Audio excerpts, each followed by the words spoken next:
നമസ്കാരം. ഒരു പ്രായം കഴിഞ്ഞാൽ ഏതൊരു സ്ത്രീയും പുരുഷനും നേരിടുന്ന ചോദ്യമാണ്, വിവാഹം എന്തായി? വിവാഹത്തിൻ്റെ സമയമായല്ലോ, ആലോചനകൾ എന്തായി? അതുകൊണ്ട് തന്നെ വിവാഹ തടസ്സം എല്ലാവരെയും അലട്ടുന്ന ഒരു പ്രശ്നമാണ്. 30 അതിലധികമോ വർഷങ്ങൾക്ക് മുൻപ് വളരെ ചെറിയ പ്രായത്തിൽ തന്നെയാണ് പെൺകുട്ടികളെ വിവാഹം കഴിപ്പിച്ചയച്ചിരുന്നത്. എന്നാൽ ഇന്നതിന് മാറ്റം വന്നിട്ടുണ്ട്. വിവാഹത്തെക്കുറിച്ചും വിവാഹപ്രായത്തെക്കുറിച്ചും ഇന്നത്തെ തലമുറ വളരെയധികം ബോധവാന്മാരാണ്. ഒരു വ്യക്തിയുടെ ജീവിതത്തിലെ വളരെ പ്രധാനപ്പെട്ട ഘട്ടമാണ് വിവാഹം. ചിലർ വിവാഹം ഇപ്പോൾ വേണ്ടെന്ന് മനഃപൂർവ്വം വിചാരിക്കും. മറ്റു ചിലർക്കാകട്ടെ എത്രയെല്ലാം ശ്രമിച്ചിട്ടും നടക്കാതെ വരികയും ചെയ്യും. ഇതിൻ്റെ കാരണങ്ങളെക്കുറിച്ച് നിങ്ങൾ ആലോചിച്ചിട്ടുണ്ടോ എപ്പോഴെങ്കിലും? നമ്മുടെ ജീവിതത്തിൽ ഓരോ കാര്യങ്ങളും നടക്കുവാൻ ജാതകത്തിൽ യോഗം വേണമെന്നാണ്. അതിന് അനുയോജ്യമായ സമയത്ത് മാത്രമേ ആ കാര്യം നമ്മുടെ സാധ്യമാവുകയുള്ളൂ. ജ്യോതിഷപരമായി പല കാരണങ്ങൾ കൊണ്ടും വിവാഹം നടക്കുവാൻ കാലതാമസം വരാറുണ്ട്. അറിഞ്ഞോ അറിയാതെയോ നമുക്ക് ലഭിക്കുന്ന പാപഫലങ്ങളിലൂടെയും കർമ്മദോഷങ്ങളിലൂടെയും വിവാഹ തടസ്സങ്ങൾ സാധാരണ വരാറുണ്ട്. ഇനി അതുമല്ലെങ്കിൽ ഭാവി പങ്കാളിയെക്കുറിച്ചുള്ള വളരെ ഉയർന്ന തലത്തിലുള്ള ആഗ്രഹങ്ങൾ, പ്രായോഗികമല്ലാത്ത ജീവിത കാഴ്ചപ്പാടുകൾ എന്നിവയെല്ലാം തന്നെ വിവാഹത്തിന് കാലതാമസമുണ്ടാക്കുന്ന ഘടകങ്ങളായി നമുക്ക് പരിഗണിക്കാവുന്നതാണ്.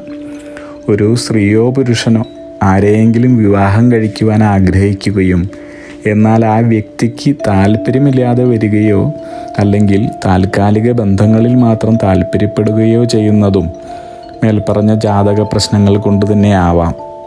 അത്തരം മനോഭാവം പോലും ഗ്രഹങ്ങളുടെ ഫലങ്ങളാണെന്നാണ്. ഇത്തരം സന്ദർഭങ്ങളിൽ കൊതിച്ചതിൻ്റെ പിന്നാലെ പോകാതെ സാമാന്യ ബുദ്ധി പ്രയോഗിച്ച് വിധിച്ചതിനെ നേടുന്നതാണ് ഉത്തമമെന്ന് പറയുന്നു. ഇനി മംഗല്യദോഷം, കാലസർപ്പയോഗം പോലെയുള്ള ജ്യോതിഷപരമായ കാരണങ്ങളാൽ പെൺകുട്ടിയുടെ വിവാഹം വൈകുകയാണെങ്കിൽ ഒരു വിദഗ്ധ ജ്യോതിഷിയുടെ ഉപദേശം തേടുന്നത് അഭികാമ്യമാണ്. വിവാഹ തടസ്സങ്ങൾക്കുള്ള ചില പ്രതിവിധികൾ. ക്ഷേത്രങ്ങളിൽ നടത്തുന്ന ഭാഗവത സപ്താഹം 5-ാം ദിവസം, അതായത് രുക്മിണീ സ്വയംവരം, ഇതിൽ പങ്കെടുത്ത് പ്രസാദം കഴിക്കുക. തീർച്ചയായും അധികം താമസിയാതെ തന്നെ നിങ്ങളുടെ വിവാഹ കാര്യത്തിൽ അനുകൂല തീരുമാനം കൈവരുന്നതാണ്.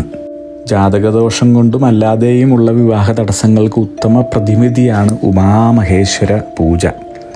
അതോടൊപ്പം സ്വയംവര മന്ത്രാർച്ചനയും നടത്തിയാൽ വളരെ വേഗം പരിഹാരമുണ്ടാകുമെന്നതിനാൽ സംശയം വേണ്ട. വിവാഹ തടസ്സം നേരിടുന്ന വ്യക്തി തിങ്കളാഴ്ച വ്രതം കൂടി അനുഷ്ഠിച്ചാൽ ഫലസിദ്ധി ക്ഷിപ്രം, വളരെ പെട്ടെന്ന് തന്നെ ഫലസിദ്ധി വരുന്നതാണ്.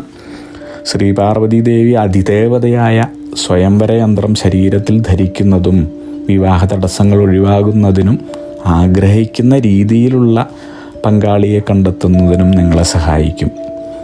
ഇനി ആൺകുട്ടികളാണെങ്കിൽ, പുരുഷന്മാരാണെങ്കിൽ നിങ്ങളുടെ ഇണയെ, ജീവിത പങ്കാളിയെ കണ്ടെത്തുന്നതിന്, പ്രണയം സാഫല്യമാകുന്നതിന് ഗണപതി ഭഗവാനെ ആശ്രയിക്കുക, ഭജിക്കുക, ധ്യാനിക്കുക. സാധ്യമാവുകയാണെങ്കിൽ ഗണപതി ക്ഷേത്രത്തിൽ പോയി പ്രാർത്ഥിക്കുക. ഇനി മുടങ്ങാതെ 46 വെള്ളിയാഴ്ച ഗണപതിക്ക് വെറ്റിലയും നാരങ്ങയും 1 രൂപ തൊട്ടും സമർപ്പിക്കുക. ആലോചനകൾ നിങ്ങളെ തേടിയെത്തുന്നതാണ്, സംശയം വേണ്ട. ഇനി വിവാഹം നടക്കാത്ത, വിവാഹ തടസ്സങ്ങളുള്ള 36-നും 40-നും വയസ്സിടയിലുള്ള സ്ത്രീകളാവട്ടെ പുരുഷന്മാരാവട്ടെ 108 എണ്ണം കൂവളത്തില ശേഖരിച്ച് ചന്ദനം ഉപയോഗിച്ച് അതിൽ ശ്രീരാമൻ്റെ പേരെഴുതുക. അതിനുശേഷം ഈ ഇലകൾ ഓം നമഃ ശിവായ എന്ന പ്രാർത്ഥനയോടെ ശിവലിംഗത്തിലേക്ക് സമർപ്പിക്കുക. നമ്മുടെ നാട്ടിൽ നേരിട്ട് ശിവലിംഗത്തിലേക്ക് സമർപ്പിക്കുവാനുള്ള ബുദ്ധിമുട്ട് കാരണം നമുക്ക് പൂജാരിയെയോ മുഖ്യ പുരോഹിതനെയോ ബന്ധപ്പെടാവുന്നതാണ്. ഇനി വിവാഹ തടസ്സമുള്ളവർ വ്യാഴാഴ്ച ദിവസങ്ങളിൽ ഉപ്പ് ഉപയോഗിക്കുന്നത് പാടെ ഒഴിവാക്കുക. കൂടാതെ ഓം ഭ്രം ബൃഹസ്പതായേ നമഃ എന്ന മന്ത്രം 3 തവണയിൽ കുറയാതെ മഹാവിഷ്ണുവിൻ്റെ ക്ഷേത്രത്തിൽ പോയി ചൊല്ലുക. സാധ്യമാകാത്തവർ മഹാവിഷ്ണുവിനെ മനസ്സിൽ ധ്യാനിച്ച് ചൊല്ലുക. ഫലം നിശ്ചയമാണ്. ഇനി വിവാഹ തടസ്സമുള്ള സ്ത്രീകളാണെങ്കിൽ 43 ദിവസങ്ങൾ ഒരു അരയാലിന് വെള്ളം സമർപ്പിക്കുകയും, അതായത് അരയാലിന് 43 ദിവസം വെള്ളമൊഴിക്കുക, നനയ്ക്കുക, അവിടെ ഒരു ദീപം കത്തിക്കുകയും വേണം. അത് ശുദ്ധമായ നെയ്യിലായിരിക്കണം കത്തിക്കേണ്ടത്, എണ്ണയിലോ വെളിച്ചെണ്ണയിലോ നല്ലതല്ല. ഈ 43 ദിവസങ്ങൾ ഞായറാഴ്ചകൾ മാത്രമേ തിരഞ്ഞെടുക്കുവാൻ പാടുള്ളൂ. ഇതുകൂടാതെ വ്യാഴാഴ്ച ദിവസങ്ങളിൽ മഞ്ഞ നിറമുള്ള വസ്ത്രങ്ങളും വെള്ളിയാഴ്ച ദിവസങ്ങളിൽ വെളുത്ത വസ്ത്രവും നിങ്ങൾ ധരിക്കുകയാണെങ്കിൽ നല്ല ആലോചനകൾ നിങ്ങളെ തേടിയെത്തുമെന്നാണ് പറയുന്നത്. പരമാവധി പുതിയ വസ്ത്രങ്ങൾ ധരിക്കുന്നതായിരിക്കും ഉചിതം. ഇനി നിങ്ങളുടെ വിവാഹാലോചനകൾ അവസാന ഘട്ടത്തിലെത്തിയതിന് ശേഷമാണ് മുടങ്ങുന്നത്.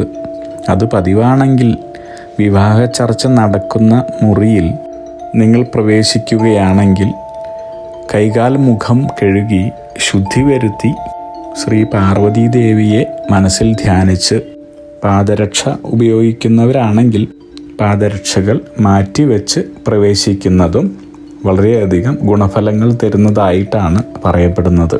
ഇനി ജാതിമത ഭേദമന്യേ ഉത്തമ ദിവസങ്ങളിൽ നിങ്ങളുടെ കുടുംബാംഗങ്ങളോടൊത്തോ തനിച്ചോ ക്ഷേത്രങ്ങളിലോ മറ്റ് ആരാധനാലയങ്ങളിലോ പുണ്യസ്ഥലങ്ങളിലോ പോയി പ്രാർത്ഥിക്കുന്നതും ഗുണങ്ങൾ പ്രദാനം ചെയ്യുന്നത് തന്നെയാണ്.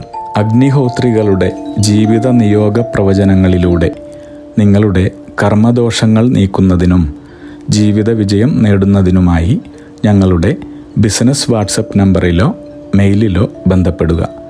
പരീക്ഷ, ഇൻ്റർവ്യൂ, ഇഷ്ടജീവിത പങ്കാളി, വിവാഹം, സന്താനഭാഗ്യം, രോഗദുരിതങ്ങളിൽ നിന്നുള്ള മോചനം, ഉദ്യോഗസ്ഥാന ലബ്ധി, ഭൂമി സ്വീകരണം, ഗൃഹനിർമ്മാണം, ഇഷ്ടജനലബ്ധി, ദാമ്പത്യ സൗഖ്യം, ജോലി, ബിസിനസ്, മറ്റു കർമ്മരംഗങ്ങളിലെ അഭിവൃദ്ധി, ആയുരാരോഗ്യ സൗഖ്യം, സർവസമസ്ത സമ്പദ് സമൃദ്ധി തുടങ്ങി എല്ലാ ജീവിത വിജയങ്ങൾക്കും കൂടാതെ സമ്പൂർണ്ണ ദോഷപരിഹാരങ്ങൾക്കും ഇഷ്ടകാര്യ വിജയങ്ങൾക്കും സർവ്വ ഐശ്വര്യങ്ങൾക്കുമായി വിവിധ രത്നക്കല്ലുകൾ ധരിക്കുന്നതിനുള്ള ഉപദേശങ്ങൾക്കായും പ്രശ്നപരിഹാരങ്ങൾക്കുമായി നിങ്ങൾക്ക് അഗ്നിഹോത്രി ജീവിത നിയോഗ ആചാര്യന്മാരുടെ ഉപദേശം സ്വീകരിക്കാവുന്നതാണ്. ഒരു കാര്യം പ്രത്യേകം ഓർക്കുക, നേരിട്ടുള്ള private consultation, online phone consultation എന്നിവയ്ക്ക് വാട്സപ്പിലൂടെയോ മെയിലിലൂടെയോ ഉള്ള മുൻകൂർ ബുക്കിംഗ് ആവശ്യമാണ്. ബിസിനസ് വാട്സപ്പ് നമ്പർ ശ്രദ്ധിച്ചോളൂ: 9846797971. Mail ID myniyogam@gmail.com. നിങ്ങളുടെ എല്ലാ വിധത്തിലുമുള്ള പിതൃ, കർമ്മ, ഗ്രഹ, രാശി, നക്ഷത്ര ദോഷ നിവൃത്തികൾക്കും പരമമായ ജീവിത വിജയത്തിനും അവസാനത്തെ അത്താണി അഗ്നിഹോത്രി ജീവിത നിയോഗ ആചാര്യന്മാർ. അഗ്നിഹോത്രികളുടെ ജീവിത നിയോഗ പ്രവചനങ്ങൾ മനുഷ്യ നന്മയ്ക്ക്.